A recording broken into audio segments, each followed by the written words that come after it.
नमस्कार. आज बनवतो आपण वांग बटाटा रस्सा भाजी. त्यासाठी लागणारे साहित्य: वांगी चिरून घेतलीत आपण, एक बटाटे टाकले, त्याच्यात 4 वांगी घेतले चिरून, त्यामध्ये थोडंसं मीठ टाकले. त्या मिठामुळे वांगे काळे पडत नाहीत. त्यासाठी लागणारे साहित्य घेतले आपण: एक कांदा घेतलाय मोठा चिरून, बारीक चिरून घेतलाय, टोमॅटो 2, कोथिंबीर, अद्रक लसूणची पेस्ट. आता एक आपण मिक्सरमध्ये वाटण करून घेऊ. तीळ, शेंगदाणे आणि खोबरं तिघांचं वाटण करून घेऊ. थोडेसे जिरे, थोडासा हिंग, कांदा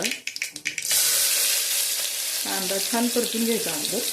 आलं लसूण पेस्ट, त्यानंतर टोमॅटो 2 टोमॅटो घेतले, तर थोडे मोठे मोठे करून घेतले कारण ते भाजीमध्ये मऊ पडते सगळे. हे मसाले इथं: लाल तिखट, धने जिरे पूड, हळद आणि हा काळा मसाला. हा काळा मसाला आहे, घरगुती काळा मसाला आहे.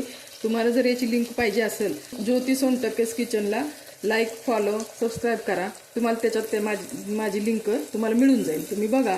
त्यामध्ये हा वाटून घेतलेला आपण खोबरं, शेंगदाणे आणि तिळाचं कुट्टा मिक्स करून घेऊ. थोडंसं पाणी टाकू आपण याच्यात. गरम पाणी केलंय मी थोडं भाजीला, त्यामुळे सगळा मसाला एकजीव होईल.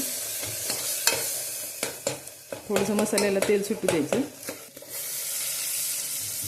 मीठ टाकायचं.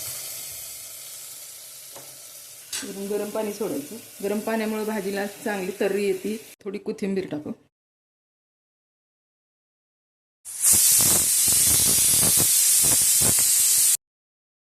वांग बटाटा रस्सा भाजी तुम्ही पण करून पहा. आवडली तर लाईक करा, सबस्क्राईब करा, कमेंटमध्ये सांगा.